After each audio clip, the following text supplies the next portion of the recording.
Ողջույն։ Լուրերի հետքերով հաղորդումը հեռուստադիտողին է ներկայացնում օրվա ամենակարևորը մեկ տեսանյութում։ Իշխանությունից հայտարարում են, եկամուտների համատարած հայտարարագրման համակարգում օրենսդրական նոր նախաձեռնությամբ են հանդես գալիս, չեղարկում են տուգանքները նոյեմբերի 1-ի դրությամբ, հայտարարագիր չներկայացնելու հետ կապված, ինչպես նաև ներդնում են եկամտային հարկի հաշվարկի պարզեցված համակարգ։ Այս տարվա նոյեմբերի 1-ից Հայաստանի Հանրապետության քաղաքացիները բացառությամբ թոշակառուների պետք է լրացնեին հայտարարագիր, որի ժամկետը երկարաձգվել էր արդեն գարնանից մինչև նոյեմբեր։ Հիմա Նիկոլ Փաշինյանն էլի է նահանջել եւ այլևս չի պահանջում մարդկանցից հայտարարագիր լրացնել։ Թողնվում է Հայաստանի Հանրապետության քաղաքացու հայեցողությանը։ Եթե քաղաքացին համարում է, որ պետք տեսանելի տեղեկությունից բացի ինքը որևէ այլ եկամուտ չունի, ապա կարող է անգամ մուտք չգործել համակարգ, նույնիսկ նոյեմբերի 1-ից հետո կարող է չմտնել հայտարարագրման համակարգ եւ կհամարվի, որ քաղաքացու հայտարարագիրը լրացված է եւ հանձնված է։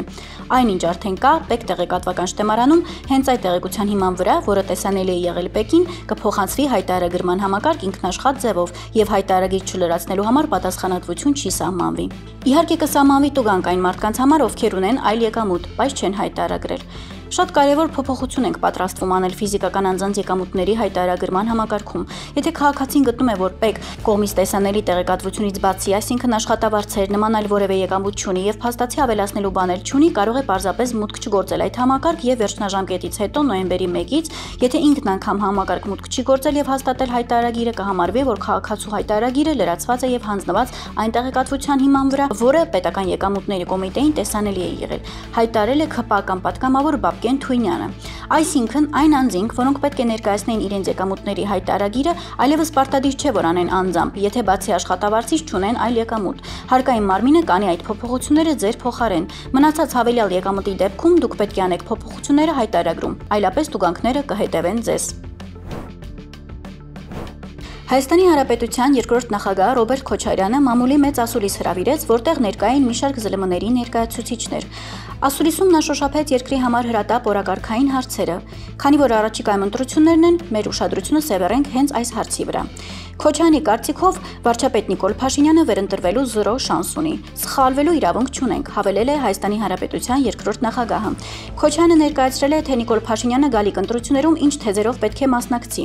Ժողովրդավարությունից դու պետք է խոսես Երկու Սրբազան եւ Սամվել Կարապետյանին բանտում պահելով, ինչ ժողովրդավարություն։ Քանի համայնքապետի է կալանավորել։ Սոցիալական արդարության մասով ասեմ, որ ինքը աղքատության մակարդակը ընդունել է 24%-ով, հիմա էլ 24%-ի վրա է։ Կոռուպցիայի մասին չեմ խոսում, ինքն այսօր կոռուպցիայի պարագլուխն է։ Հայաստանի պատմության մեջ Անիֆի պես 65 միլիոն դոլարի ոչնչացում չի եղել, կամ Հայաստան համահայկական հիմնադրամից 100 միլիոնը գոլորշիանում է հանկարծ։ Ես այդ ժամանակ հոգաբարձուների խորհրդի անդամ էի, պահանջեցի հաշվետվություն։ Պատասխանը հետևյալն էր՝ պետք էր ծախսել եմ։ Հիմա մնում է մեկ կարգախոս՝ խաղաղությունը։ Մենք էլ պետք է ցույց տանք, որ սնանկ է այդ կարգախոսը, որ սա զինադադար է, ոչ թե խաղաղություն եւ զինադադար է մեկ մարդու տրամադրությունից կախված։ Հարցին, եթե 2026-ի ընտրություններում ինքը պարտվի կհեռանա քաղաքականությունից, Ռոբերտ Քոչարյանը պատասխանել է. Ես կնախընտրեի եթեներով չխոսել այս հարցում։ Իմ տպավորությամբ եւ այն սոցիոլոգիան, որ այսօր կա, Նիկոլ Փաշինյանի վերընտրվելը ձգտում է 0-ի, եթե սխալներ չգործենք։ Քոչարյանը անդրադարձել է վարչապետին անվստահություն հայտնելու Հայաստանի Հանրապետական կուսակցության նախաձեռնությանը։ Մեր ֆրակցիան համապատասխան հայտարարություն արել է։ Դրանից հետո բան չի փոխվել։ Իմպիչմենտի հիմքերն ավելի քան առկա են, ուղղակի ձայներ չկան, ասել է նա։ Քոչարյանն ինֆորմացիա չունի, անհրաժեշտ ձայներ ունեն նախաձեռնողները, թե ոչ։ Մենք այն գլխից հայտարարել ենք, որ այդ ձայները չկան։ Ունենք 28 ձայն, դրանք էլ տրամադրում ենք։ Եթե ունեք ինֆորմացիա, ասեք, կա 10 ձայն, պետք է ավելացնել եւ այլն, ասեք։ Ես չունեմ, դրա համար ավելացնելու բան էլ չկա։ Սպասում են գործընթացներին, ասել է Հայաստանի Հանրապետության երկրորդ նախագահ Ռոբերտ Քոչարյանը։ Արցախի պաշտպանության բանակի նախկին հրամանատար Սամվել Բաբայանը քաղաքական համագործակցություն է սկսում Հայաստանի ազգային անվտանգության ծառայության նախկին տնօրեն Հայրենի կուսակցության առաջնորդ Արտուր Վանեցյանի հետ։ Այս մասին Բաբայանը հայտնել է Civilnet-ի հետ զրույցում, չբացառելով, որ Վանեցյանը կարող է լինել վարչապետի թեկնածու։ Բաբայանը նշել է, որ համատեղ կաջակցեն Հայրենի կուսակցության առաջադրած թեկնածուին, բանաստեղծ հրապարակախոս Խաչիկ Մանուկյանին, Էջմիածնի առաջիկա տեղական ինքնակառավարման մարմինների ընտրություններում։ Ըստ նրա, այս ընտրությունների արդյունքները որոշիչ կլինեն։ Հասկանալի 2026-ի խորհրդարանական ընտրություններին իրենց մասնակցության ձևաչափը։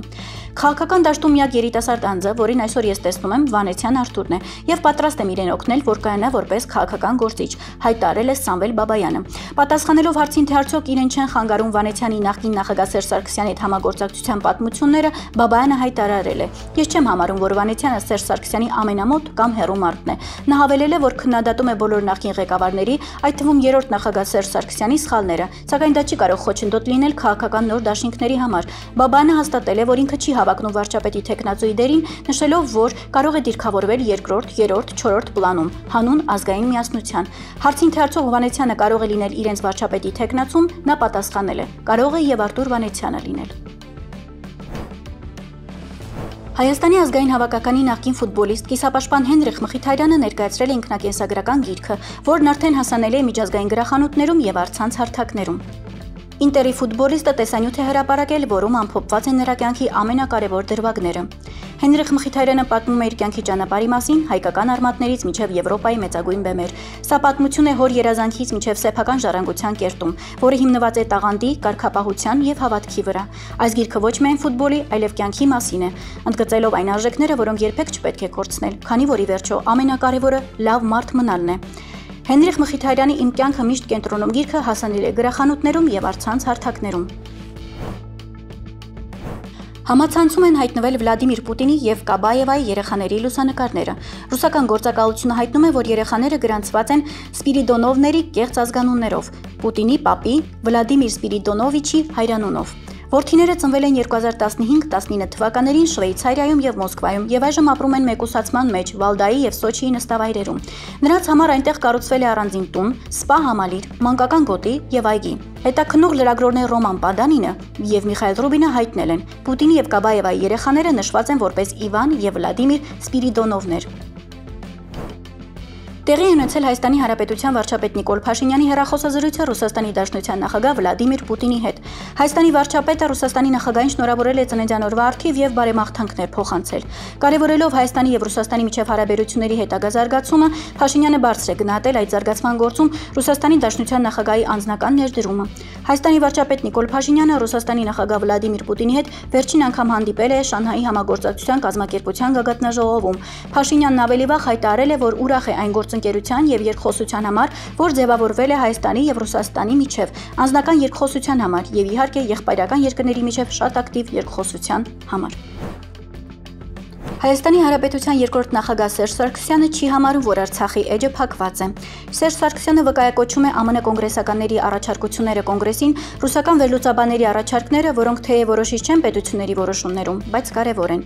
Արցախը կմնա հայկական, եթե բոլորիս ուղեղներում այն մնա հայկական, նման հայտարարություն է արել Սերժ Սարգսյանը։ Նա անդրադարձել է նաև Հայաստանի Հանրապետություն-Ադրբեջան-Վաշինգտոնյան պայմանավորվածություններին։ Բոլորը Վաշինգտոնյան փաստաթուղթը Զանգեզուրի միջանցք են կոչում, բացի այսօրվա կառավարչից, հայտարարել է Հայաստանի երրորդ նախագահ Սերժ Սարգսյանը, ասելով, որ չի հասկանում, թե Փաշինյանը որ երկրի կառավարիչն է եւ որ երկրի շահերն է պաշտպանում։ Եվ վերջում օրվա կադր։ Հայրն առաջին անգամ հանդիպում է որդուն, որը լույս աշխարհ է եկել Կիևի վրա հարձակումների ժամանակ։